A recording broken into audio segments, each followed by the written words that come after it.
ইমাম রাখবেন কি রাখবেন না সিদ্ধান্ত নেন। ইমামের উপরে কি প্রয়োগ করবেন কি করবেন না নেন সিদ্ধান্ত। কাজ করবেন কি করবেন না নেন সিদ্ধান্ত। ঝগড়া করবেন কেন?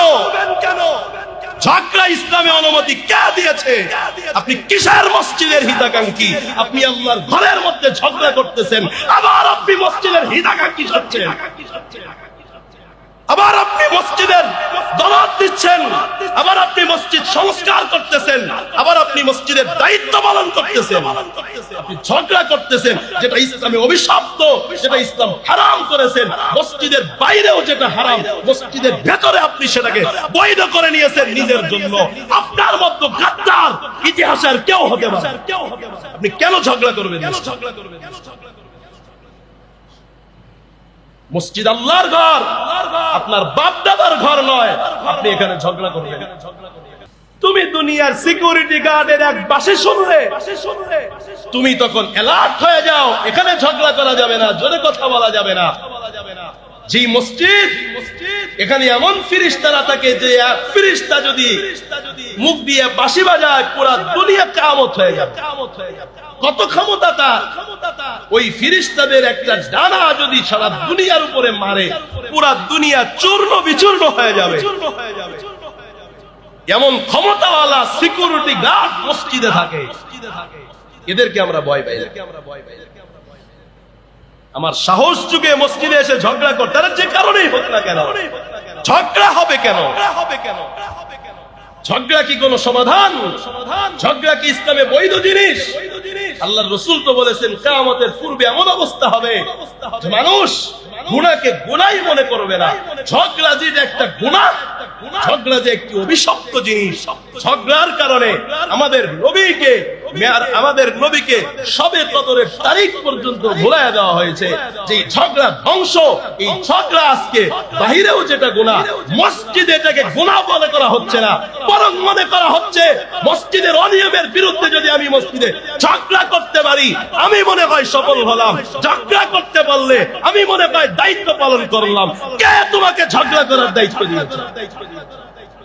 মসজিদে যদি ডাকাতিও হয়, ঝগড়া করার দায়িত্ব তোমাকে কে দিয়েছে? মসজিদের ফ্যান লাইট ইট বালু যদি কেউ খুলেও নিয়ে যায়, কে তোমাকে ঝগড়া করার অনুমতি দিয়েছে?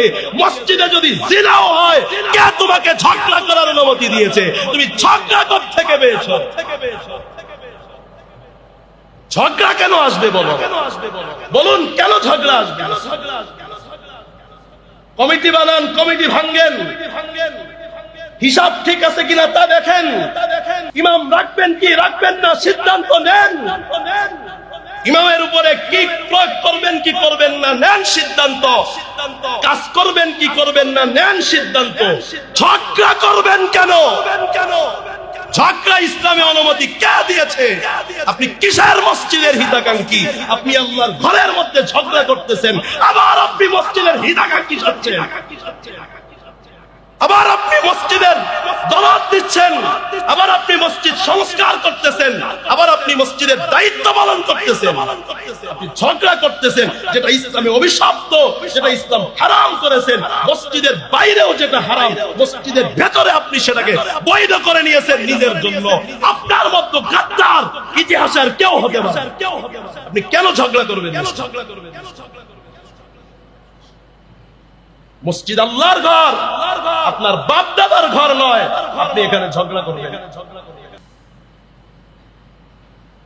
আপনার বাপ দাদার জমি হতে পারে, এই জমির মালিক আল্লাহ।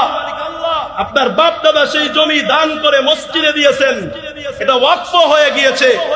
ওয়াকফ হোক বা না হোক, আপনার মালিকানায় থাকুক না কেন, যেহেতু নাম হয়েছে এটা আল্লাহর ঘর, এখানে নাফরমানি করলে নাফরমানির বদলা পাবেন ডাবল ডাবল। বাইরে ঝগড়া করলেই তো শাস্তি হবে, আপনি মসজিদে কোন সাহসে ঝগড়া করেন?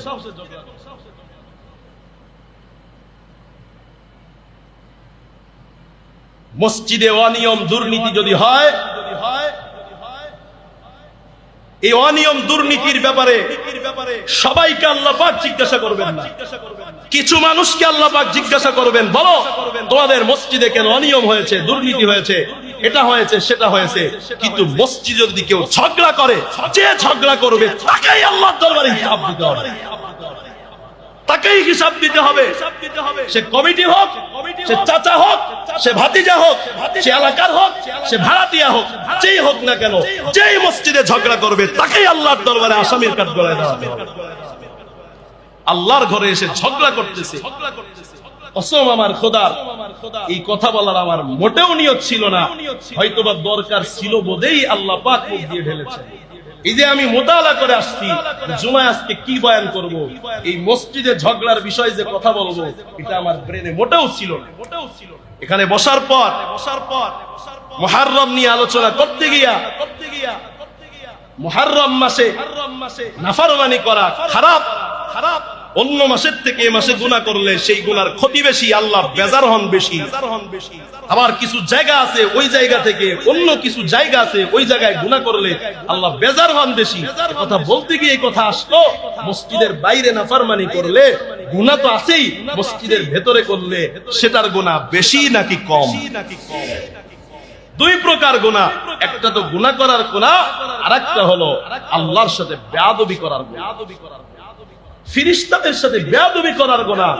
মসজিদ ভরা ফিরিস্তা থাকে, আপনি ফিরিস্তাদের সামনে ঝগড়া করতেছেন, আপনি ভাবলেনও না, নফল আদায় করতে গিয়া ফরজ ছুটে দিচ্ছেন, নফল আদায় করতে গিয়া ফরজ ছুটে ফেলতেছেন। আপনি মসজিদের কমিটি বানাবেন, কাকে আনবেন কাকে আনবেন না, এটা তো নফল। আর আপনি যে মসজিদের ঝগড়া থেকে বাঁচতে হবে, আপনাকে মসজিদে উচ্চস্বরে কথা বলা যাবে না, আরেকজনকে ঘায়েল করা যাবে না, আরেকজনকে কষ্ট দেওয়া যাবে না, এটা তো ফরজ, এটা তো আপনার ফরজ। আপনি নফল কমিটি করতে গিয়া ফরজ লঙ্ঘন করে ফেলছেন, আর আপনি মনে করতেছেন আমি তো খুব ভালোই করতেছি, আমি তো আমার দায়িত্ব পালন করতেছি। কি বলেন ভাইরা, ধারণা তো এমনই নাকি? মসজিদে যদি কেউ ঝগড়া করে তো সে তো এমন ধারণাই করে যে আমি আমার দায়িত্ব পালন করে ফেলতেছি, এটা তো আমার দায়িত্ব, কে করবে, আমি ছাড়া পৃথিবীতে আছে কে? আল্লাহ। মসজিদের ভেতরে গুনাহ করলে গুনার কোয়ালিটি বেড়ে যায়।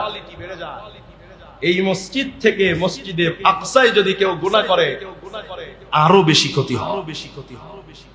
একই গুনাহটা যদি কেউ নবীর মসজিদে করে তাইলে তার গুনার ভার ওজন আরো বেড়ে যায়।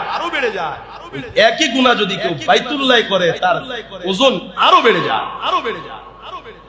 এক এক গুণ বাড়ে না, লক্ষ লক্ষ কোটি কোটি গুণ বাড়ে। এজন্য সাবধান, মসজিদে কোন গুনাহ যেন আমার দ্বারা না হয়, হোক সেটা গীবতের গুনাহ, হোক সেটা মানুষকে কষ্ট দেওয়ার গুনাহ, হোক সেটা মিথ্যা কথা বলার গুনাহ, হোক সেটা ঝগড়া করার গুনাহ, সেটাই হোক না কেন মসজিদে যেন আমার দ্বারা কোনো গুনাহ না, এটা আমাকে খেয়াল রাখতে হবে। আল্লাহ আমাদের প্রত্যেককে তৌফিক দান করেন, মহাব্বতে পড়ি আমিন। রাগ করেছেন আপনারা? এটা আমার কোন স্বার্থে বলেছি না, আপনার স্বার্থে বলেছি, আপনাকে বাঁচাবার জন্য বলেছি। ভাই আপনি মসজিদে কোনো গুনাহ করেন না, গুনাহ তো দুনিয়াতে করতেছেন, ওই ঘরে এসেও গুনাহটা করেন না, কমপক্ষে মসজিদে নাফরমানি থেকে বাঁচেন। আল্লাহ আমাদেরকে তৌফিক দান করেন, পড়ি আমিন।